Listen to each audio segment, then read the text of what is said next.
Magandang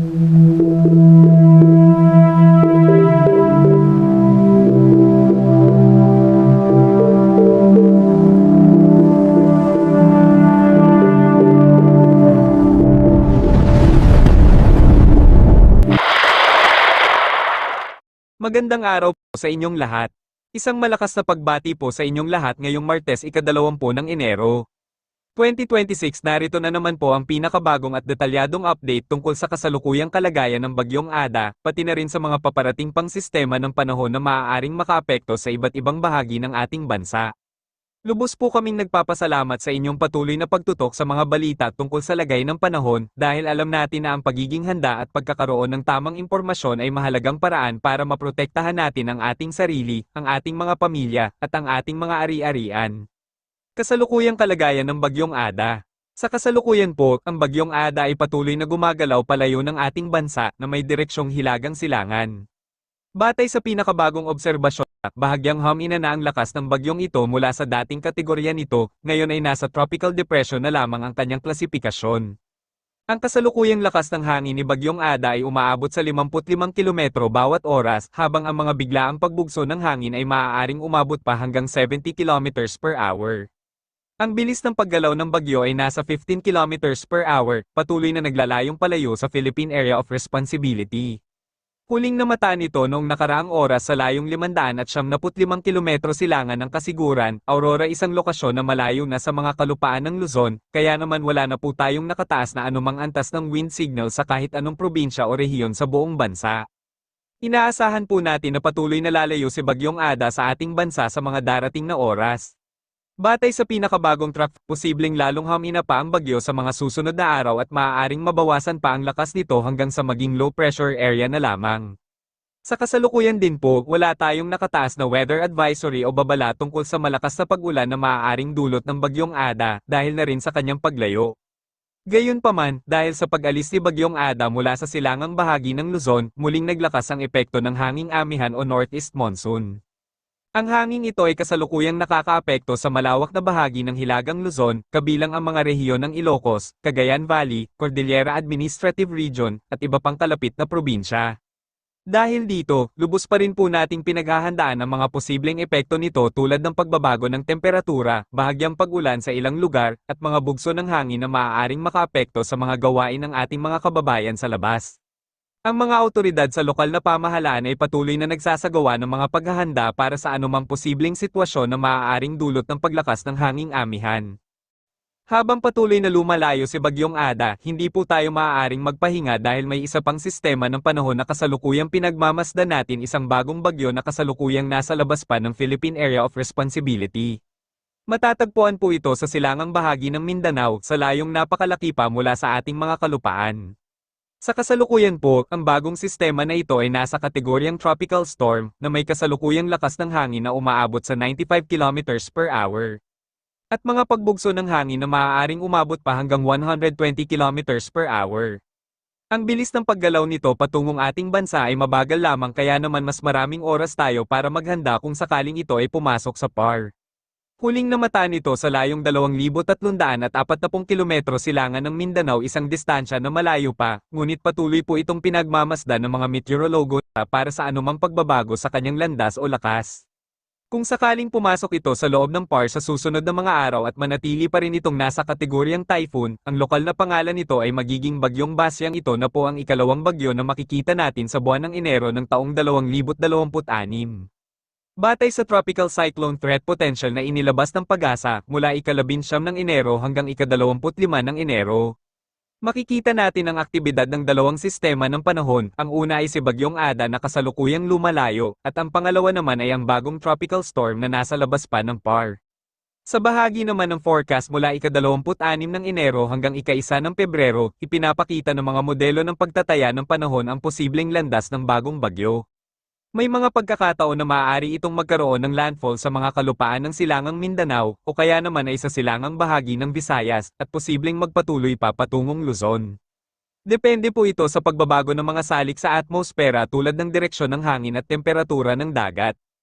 Sana po ay hamina lamang ang bagyong ito sa mga darating na araw upang hindi ito makapinsala sa ating bansa, ngunit hindi tayo maaaring magkumpiyansa, kailangan nating manatiling alerto at handa dahil ang kalagayan ng panahon ay maaaring magbago anumang oras. Dahil sa paglakas ng epekto ng hanging amihan, maraming bahagi ng Luzon ang makakaranas ng bahagyang pagbabago sa lagay ng panahon.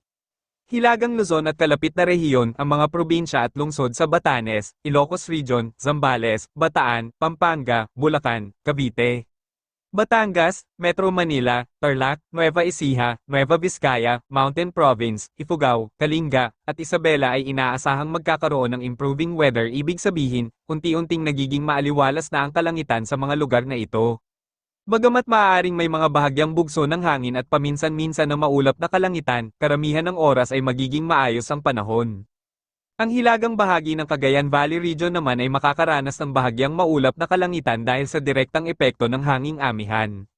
Timog Silangang Luzon, ang Laguna, Quezon, Camarines Norte, Camarines Sur, at Oriental Mindoro ay makakaranas pa rin ng maulap na kalangitan na maaaring sinasamahan ng katamtamang pag-ulan dahil pa rin sa mga nalalabing epekto ng Bagyong Ada.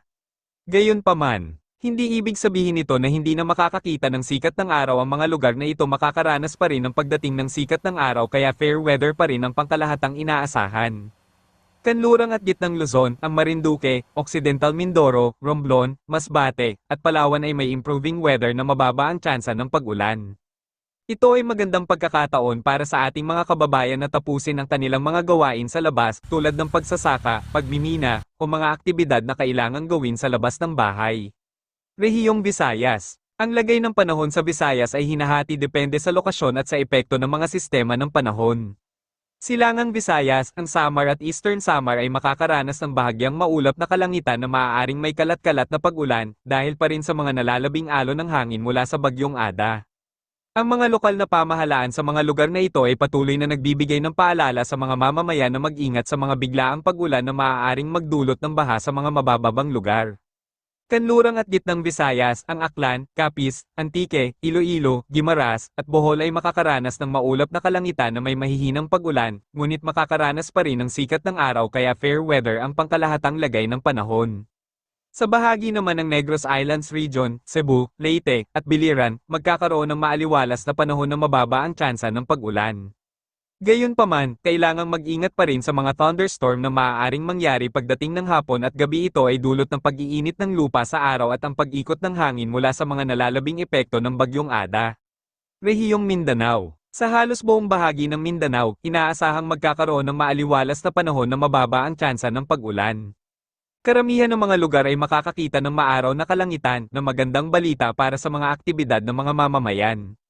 Gayunpaman, kung sakaling may mga gawain na kailangan gawin sa ilalim ng tirik na araw, hinihikayat po nating lahat na uminom ng maraming tubig para manatiling hydrated, magsuot ng mga damit na makakapagbigay ng lilim sa katawan, at magdala ng payong o sombrero para maiwasan ang pagkakalantad sa sobrang init ng araw dahil ang matinding init ay maaaring magdulot ng mga problema sa kalusugan tulad ng dehydration o heat stroke.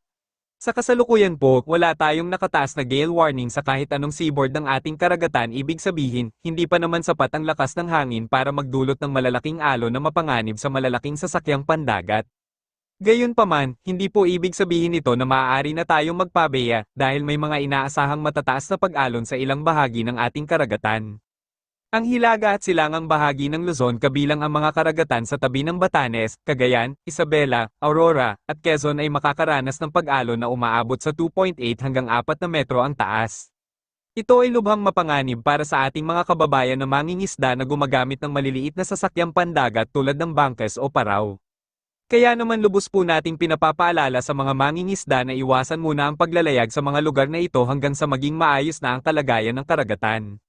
Sa iba pang bahagi ng ating karagatan tulad ng Kanlurang Luzon, Visayas, at Mindanao, inaasahang slight to moderate lamang ang taas ng pag-alon, ibig sabihin, maaaring lumakas ng kaunti ang alon pero hindi naman kasing lakas ng sa Hilaga at Silangang Luzon. Gayunpaman, patuloy pa rin po nating pinagmamasdan ang kalagayan ng mga karagatan para sa anumang pagbabago. Mahalagang paalala sa lahat ng mamamayan. Ang panahon ay hindi tayo mapapagkakatiwalaan, maaari itong magbago ng mabilis, kaya naman kailangan nating manatiling alerto at handa sa lahat ng oras.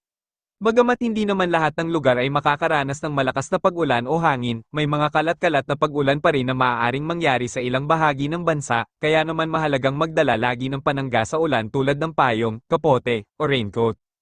Para sa mga nagmomotor o naglalakbay gamit ang mga dalawang gulong na sasakyan, ang payong ay hindi ang pinakamabuting panangga sa ulan dahil maaari itong makagambala sa pagmamaneho. Mas mainam na gumamit ng raincoat o kapote na maaaring takpan ng buong katawan para manatiling tuyo at ligtas habang naglalakbay. Bukod pa rito, hinihikayat po nating lahat na manatiling updated sa mga pinakabagong balita tungkol sa lagay ng panahon. Ang pagkakaroon ng tamang impormasyon sa tamang oras ay makakatulong sa atin na gumawa ng tamang desisyon para maprotektahan ang ating sarili at ang ating mga mahal sa buhay. Iyan na po ang pinakabagong at detalyadong update tungkol sa lagay ng panahon sa ating bansa ngayong Martes ika-20 ng Enero taong 2026. Muli po, lubos po kaming nagpapasalamat sa inyong pagtutok at pag-unawa sa mga patakaran at paalala na aming ibinibigay. Ingat po tayong lahat, magtulungan tayo, at manatiling handa sa anumang posibleng sitwasyon na maaaring dulot ng panahon. Manatiling maging alerto at updated sa mga susunod pang ulat na aming ilalabas sa lalong madaling panahon. Maraming salamat sa inyong pagbibigay ng oras at pagtitiwala. God bless po sa ating lahat at sa buong Pilipinas.